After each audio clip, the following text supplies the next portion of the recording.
አሰላሙ አለይኩም ወራህመቱላሂ ወበረካቱ። ሰላም እንዴት ናችሁ?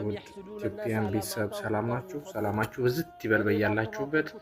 እንግዲህ ዛሬ ደግሞ ወደ ኸይር ስራ የምንሳተፍበትን መንገድ ነው ይዤላችሁ የመጣሁት። ይህ የምታዩት መስጂድ አላንሻ ይባላል ቦታው። የአላንሻ መስጂድ ነው፣ የተጀመረ መስጂድ ነው እና ብዙ ፊኒሽንግ ይቀረዋል። ዋና ዋና ነገሮችን ቢያልቁ እነዚህ እንደምታዩት የመስጂድ በጣም በሚገርም ሁኔታ ተሰርቶ ነበር፣ ግን ሊያልቅ አልቻለም።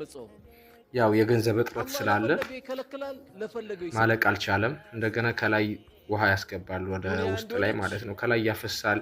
ሁላችሁም የቻላችሁትን ይህን ቪዲዮ በአላህ ስም ይዣችኋለሁ። ሁላችሁም ሙስሊም ክርስቲያን ሳልል ሁላችሁንም ማለት ነው ይህን ቪዲዮ መርዳት ለሚችሉ ሰዎች፣ ኸይር ስራ ላይ መሳተፍ የሚፈልጉ እህት ወንድሞች ይኖራሉና ይህን ቪዲዮ እያንዳንዳችሁ የደረሳችሁ ሰዎች ሼር ዲዩት እያደረጋችሁ ብዙ ሰው ጋር እንዲደርስ አድርጉ። በአላህ በጣም በሚገርም ሁኔታ የተሰራ መስጂድ ነው። ግን እንደምታዩት ውሃ ከታች ተኝቶበታል፣ ብዙ ነገር ይቀረዋል። ከላይ እንደገና ዝናብ ይገባበታል። የሚገርማችሁ ነገር ፊኒሽንግ ነው የቀረው። ዋና መሰረቱ ነገር አልቆለታል። እንደምታዩት የሚገርም መስጂድ ነው መስጂዱ።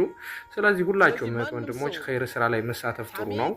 ሌሎች ነገር እንደምንሰራው እንደዚህ አይነት ኸይር ስራ እኛን ወደ ፈጣሪ የሚመልሰንን ባጠፋነው ጥፋት የሆነ የምንታረምበትን ነገር እንደዚህ ይቅር የሚሉን ነገሮች ኸይር ስራ ስንሰራ ነውና አላህ። ስለዚህ ሁላችሁም በቻላችሁ አቅም ሼር እያደረጋችሁ መርዳትም የምትችሉ እዚህ ኸይር ስራ ላይ መሳተፍ እንችላለን የምትሉ 1 ብር ዋጋ አለው እንደዚህ አይነት ነገር ላይና ሁላችሁም ብንሳተፍ ደስ ይለኛል። ይሄን መስጂድ እንደዚህ እንዳለቀ በቃ ሁሉ ነገር ብናጠናቅቀው በአላህ እርዳታ ሁላችንም መሳተፍ ይኖርብናል ብዬ አስባለሁ። ይሄ ውስጡ ነው እንደምታዩት።